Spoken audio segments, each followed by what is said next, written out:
Today, we're looking at the top 5 worst farms for new players in Galaxy of Heroes, kicking it off with General Anakin Skywalker in our number 5 spot. Now before you guys dox me and take my family hostage, hear me out.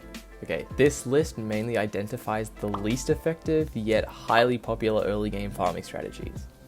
With that established, I gotta say I love Gas as much as the next person, and my previous farming guides have included going for him straight away. However, times have really changed in this game, and that huge commitment to his farm early on very well can hurt you more than it helps you. Farming up Ewoks into Separatist droids into Padme on a new account is not as great as it used to be. Separatist droids, especially without General Grievous, aren't the best team, and the same goes for Padme Amidala. It says something when her team hardly exists anymore in the mid to late game, thanks to JMK.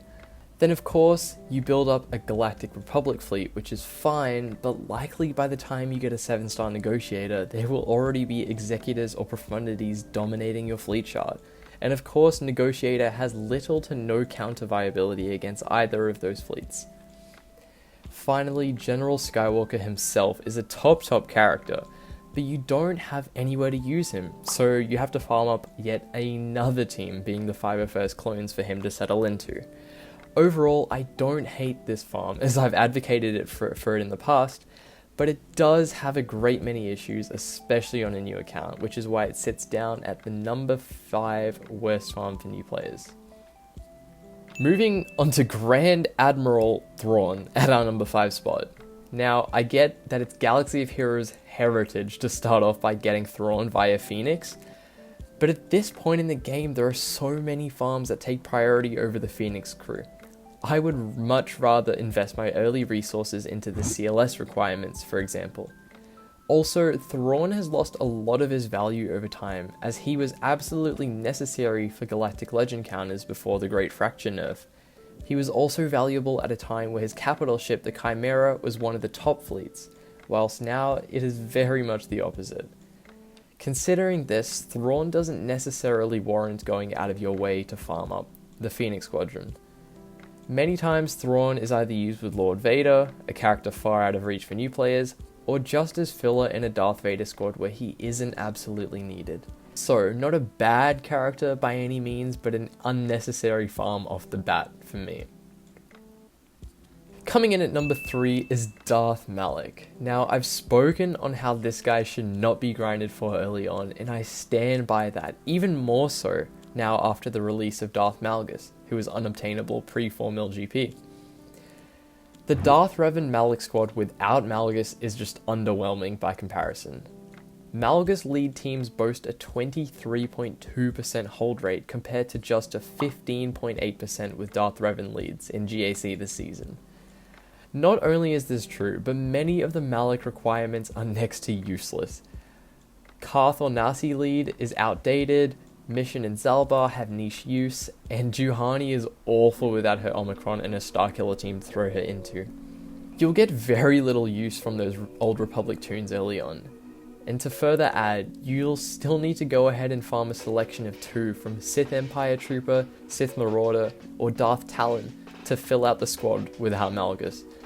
However, the main glaring issue with the Malak farm is the absolutely non-existent progress towards your fleet. Barring the Ebon Hawk pilots, Malak will not help you whatsoever in anything fleet related. In my opinion, newer players should feel free to cheese the Jedi Knight Revan event or Darth Revan event with low investment, but don't use those early game resources on Darth Malak. Especially when you have to spend over 60,000 get 1 to get him up to 7 stars. It isn't easy to come by early on, and just isn't worth the investment. Okay, our number 2 spot is none other than the Sith Eternal Emperor. I have never hidden my distaste for rushing C for a reason. To begin, with a heavy emphasis on Grand Arena, Galactic Legend rushes at this point in the game's life cycle are not rewarded like they once were. You're much better off expanding your roster early on and getting other core teams up and running. And this isn't even to mention that C is absolutely the weakest Galactic Legend in Galaxy of Heroes. Sure, he can deal with a lot on offense with solo capabilities, but he really struggles on defense and on offense against a majority of other Galactic Legend teams. Now moving on to his farm, any GL farm will be a long and tedious one, and of course C is no exception. You get part of an Imperial Troopers team, Palpatine, and Vader, which is nice, but it ends there. You farm up a bunch of next to useless Sith and Imperials such as Darth Maul, Darth Sidious, Director Krennic, and Royal Guard, and don't try and tell me Royal Guard is useful because you can use them with Lord Vader. New players won't have that ability.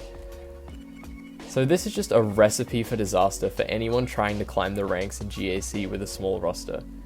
Similarly to Malik, the fleet aspect of the Eternal Emperor is highly lacking. Granted, you do get TIE Bomber and the Executrix Fleet Commander up. But considering the best Tarkin fleet lineup isn't even a top 5 fleet in the game, there just isn't enough there to warrant rushing for C. Okay, this one may surprise you a little bit, but for our number 1 spot we have the Geonosians. Let's start off with why the Geonosians were a staple to go for early on in a lot of farming guides. Number 1, they get you Padme.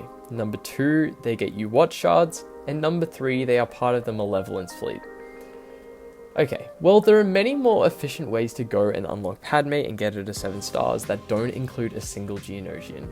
For example, my video with only Gear 8s where I use Jango Fett under a Newt Gunray lead. I highly recommend checking that video out if you have not already got Padme to 7 stars. As for Wat Tambor Shards, most decent guilds don't even care about the Wat Shards because of so many of the older players already have Wat ready Geos and have already had a 7-star Wat Tambor for a very long time. And finally, the Malevolence fleet can work okay without stacked Geos. The Malevolence fleet itself isn't necessarily that relevant at this point in the game's lifecycle either, so you wouldn't be missing out on a whole lot. And bear in mind, these guys aren't necessarily an easy farm and gear up process. Getting all these guys to gear 11 or 12 takes longer than you'd think, especially since Sunfact is a stun gun vacuum.